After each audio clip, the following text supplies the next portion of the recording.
El holandés errante.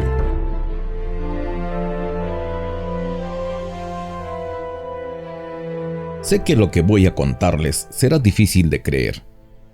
Es cierto también que no tengo más pruebas que entregarles que la confianza que me han regalado estos años de entrañable amistad. Ha pasado tanto tiempo que ya ni siquiera sé dónde encontrar a los que estuvimos allí. Y aunque por algún mágico artilugio lograse tenerlos aquí presentes, ni siquiera puedo asegurar que se atreverían a recordar aquella noche. Apenas puedo confiar en su buena fe y decirles que este pobre viejo no tiene motivos para engañarlos. Pero necesito que lo sepan.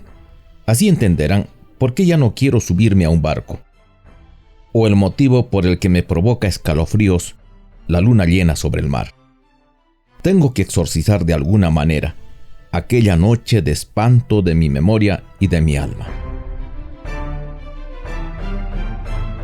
Zarpamos desde la ciudad del Cabo el 10 de junio de 1881, a borde del Bacante, con destino a Inglaterra. En mi caso personal, venía de realizar excelentes negocios, por lo tanto mi humor era inmejorable. El primer día de viaje no trajo mayores sorpresas y discurrió en placenteras conversaciones con esa dama encantadora que era Lady Catterley, y también en debates políticos con Lord Grangemore, con quien no pudimos ponernos de acuerdo de ninguna manera. Lo que parecía ser un viaje más de los tantos que he realizado desde Sudáfrica a Gran Bretaña se tornó en una pesadilla innombrable al segundo día de travesía. Era la noche del 11 de junio y después de cenar salimos a cubierta para disfrutar del espléndido aire nocturno junto a Lady Catterley, Lord Grangemore y el capitán Van Corlear, un viejo lobo de mar al mando de nuestro buque. El mar estaba tan calmo que parecía una laguna. No soplaba ni siquiera una leve brisa, y la luna llena le daba a la noche una claridad celestial. Las estrellas cubrían el cielo en una inmensidad de farolillos azulados, y el capitán Van Corlear nos entretenía contándonos las secretas relaciones entre los astros y la navegación. Tan amena conversación hizo que las horas pasaran casi sin darnos cuenta. Fue así como se hizo la 1 de la madrugada. Fue el vigía del castillo de proa el primero en avistarlo y dar el grito de alarma. Enseguida lo divisó también el oficial de guarda del puente. Todos los que aún estábamos en cubierta corrimos hacia allí. Temíamos la aparición de algún inesperado arrecife o el siempre latente riesgo de un barco pirata. Estaba claro que nos amenazaba algún peligro, pero ninguno estaba preparado para lo que vimos. Al principio fue una extraña niebla que avanzaba a través del mar calmo, y la noche despejada, como si tuviera vida propia. Aquella nube oscura se movió lenta, pero inexorablemente, hasta colocarse a estribor del Bacante, cuyos tripulantes, paralizados por la sorpresa y el temor, no atinaron a hacer nada para alejarse de ella. Poco a poco, aquello empezó a iluminarse con una tonalidad rojiza, que parecía venir de su interior, hasta que la niebla pareció volverse incandescente. Su luz fantasmal lo tiñó de todo, opacando el brillo de la luna y las estrellas con su perversa luminiscencia.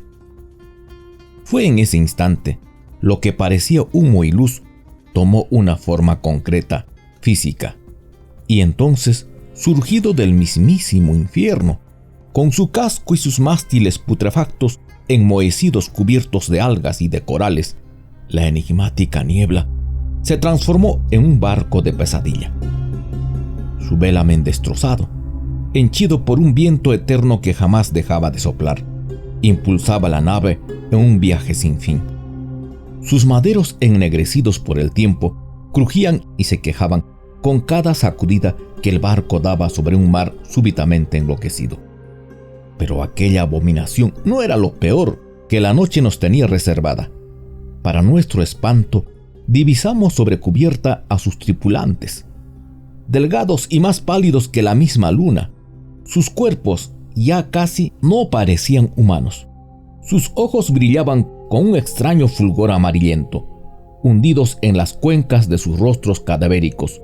Todos ellos parecían haber superado hace rato el límite entre la desesperación y la locura más absoluta.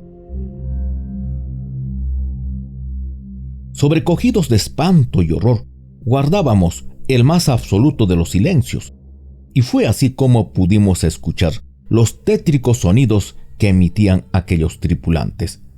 Algunos murmuraban palabras incomprensibles en idiomas largamente olvidados. Otros gritaban los nombres de sus seres amados. Sin embargo, ni por un instante dejaban de afanarse sobre los aparejos del barco, como si de ello dependiera su salvación. Esa casta de malditos parecía dedicar hasta el último aliento para que el barco se dirigiera hacia tierra. Fue justo en ese momento en que parecía que habían conseguido orientar la nave hacia la ciudad del Cabo, cuando se escuchó la más espantosa carcajada que haya oído en mi vida. Era una risa lunática, guardada de maldad, y provenía del castillo de popa de aquel barco infernal. Allí, atado a su timón por fantasmales cadenas, estaba el capitán. Su ropa había sido reducida a andrajos por el paso de los siglos, y las olas y su pelo encanecido flameaba como si lo sacudiera la peor de las tempestades. Sus ojos habían perdido cualquier señal de cordura, y seguramente también su alma, ya que gritaba las más espantosas blasfemias. Entonces hubo un quejido de ultratumba, como si el barco entero gritara de desesperación, y la nave se desvió para alejarse de la tierra añorada. Azorados vimos cómo aquella visión escalofriante desaparecía en la noche, tan súbitamente como se había manifestado. Todos los presentes nos quedamos sin habla, incapaces de expresar el olor que nos había producido lo que acabábamos de ver. ¡Por el amor de Dios! ¿Qué ha sido aquello? Fue lo único que atiné a balbucear. El capitán se volvió hacia mí y con la voz aún estremecida murmuró: Se nota, Lord Clancy, que no es usted hombre de mar. Por eso debo informarle que ha tenido el espantoso privilegio de conocer al holandés errante. Su tripulación paga condena fatal por sus sanguinarios crímenes. Miré nuevamente hacia el mar. Mis ojos intentaron penetrar la oscuridad en busca de un último vestigio de aquella visión infernal. Fue inútil. Había desaparecido para siempre, pero el nombre de aquel barco condenado a navegar eternamente sin poder tocar tierra estremecerá mi espíritu hasta el final de mis días.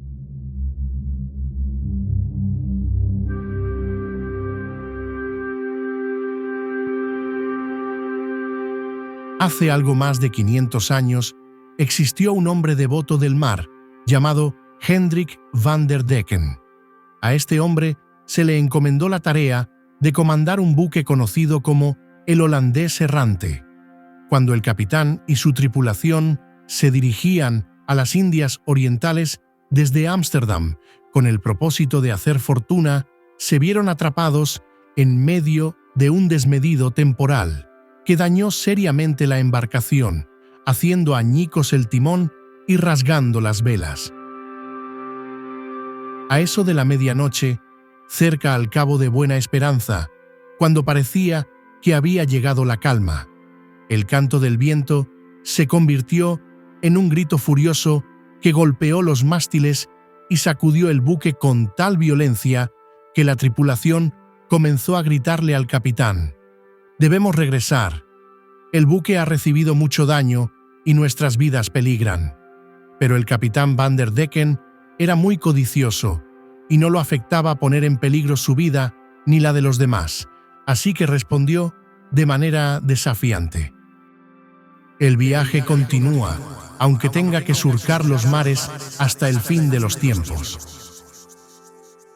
Después de la inesperada respuesta, los mismos marineros se rebelaron contra él, pero el capitán, rayando la locura, amenazó con tirar por la borda a quien contradijera sus palabras. Alarmados, los hombres se arrodillaron y comenzaron a rezar. La embarcación estaba a punto de zozobrar. De repente, el firmamento se partió en dos y surgió una luz divina que iluminó el mar. De la luz descendió una figura celestial que se enfrentó al capitán, diciéndole: «Tú que pones la ambición al sufrimiento ajeno, de ahora en adelante serás condenado a recorrer el océano eternamente entre tormentas y tempestades. Desde hoy solo podrás comer hierro al rojo vivo y beber hiel». Acto seguido, la figura celestial desapareció, llevándose con ella toda la tripulación. Y fue así como el capitán Hendrik van der Decken y el buque conocido como el holandés errante fueron convertidos en fantasmas y condenados a vagar sin rumbo por los mares hasta el fin de los tiempos.